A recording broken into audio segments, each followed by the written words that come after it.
Right, g'day guys, Clint here for dropshipdownunder.com.au. Today I'm going to be talking about supplier negotiation and how you can onboard them if they don't dropship. So with that, let's get started.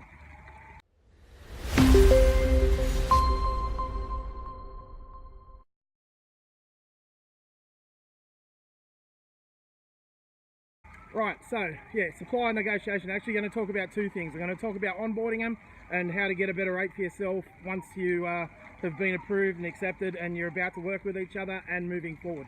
So first of all, a lot of suppliers in Australia don't drop ship. You actually have to explain to them how it works and all that sort of thing. So what I am going to talk about is when they don't drop ship. I actually done another video similar to this, but I'm going to deep dive a little bit further. But when the number one thing you need to do is be willing to take care of the shipping yourself. Okay, that's usually their biggest headache. They're not geared up for drop shipping. They're not geared up usually for one-offs. If they're decent real wholesalers, importers, they're shipping out cartons, crates at a time. You know what I mean? Pallets at a time. So they don't want to pick and pack one single item and send it out for you. It's just not worth their time a lot of the time. So that is really the biggest hurdle to get over. Okay, so what you need to do often is, they will work with you. Everything's negotiable. Remember that everything is negotiable, but you've got to make it as easy as possible for them. So if they just flat out say no to drop shipping, fine. Okay, just say, yeah, I understand. What we usually do with people, or rather companies that don't necessarily drop ship, although I don't even use that word, I generally talk about our method of business. Rather than just saying drop shipping flat out. But if they understand drop shipping, they say, yep, we don't do it. I just say, look, I understand. The way we work with other companies who don't drop ship or ship on our behalf is we just organise the shipping itself. All you need to do is have it ready at dispatch or the office or wherever, sort of do the negotiation. Just make it as easy as possible, and just say you're happy to pay for it all up front. You're not looking for credit terms. You're not looking for anything fancy. All you're asking for is for the product to be ready for your courier that you've organised to have pick up the item, pick it up and send it to your customer. I'll say 7 times out of 10 they will say yes to that. Okay, often they're in the business of making money. So once you've explained your business model and sort of said we don't hold stock but we can sell as much as a brick and mortar store in theory. You are going to do big volumes, so they are interested in working with you. It's just a matter they're not geared up for it and they don't want to pick and pack single items and send it out and muck about for you, because it's a lot of work, I guess, if they're not geared up for it. But like I said, organise the shipping, make it as easy as possible. Now, if somebody often, or sometimes, let's call it 3 times out of 10, they'll say something along the lines, yeah, no, we've got to send it to your premises. Okay, we're happy to give you a cash account, which means either pay on delivery or cash in advance straight into their account, or via credit card, or via their wholesale portal. But they got to send it to your, and I just signed a new supplier on these terms as well. It's a tier 1 supplier, gold supplier as well. So I'm pretty stoked and I'm happy to work it out with them.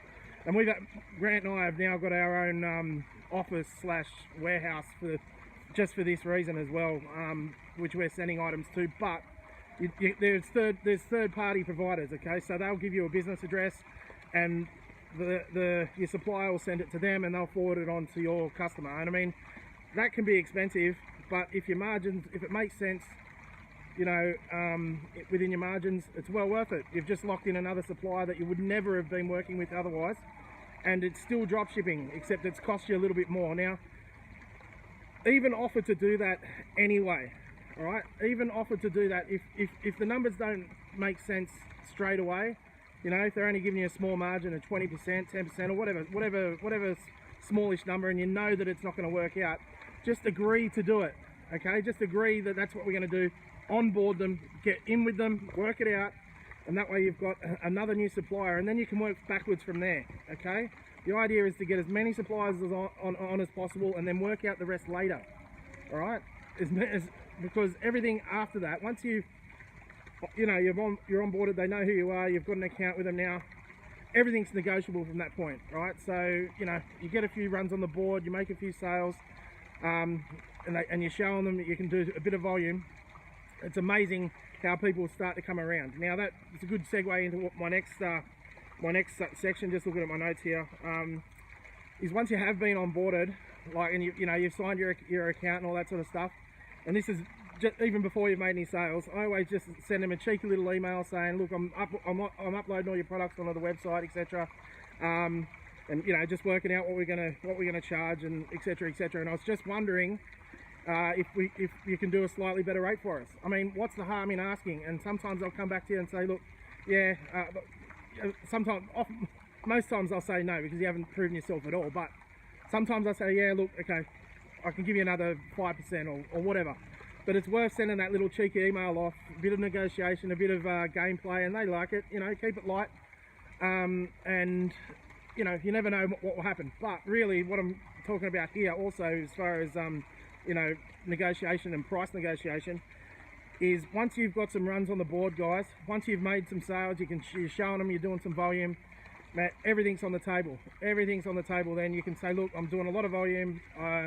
You know, this is costing me this. This is costing me this. This is costing me this. You know, we need a better rate.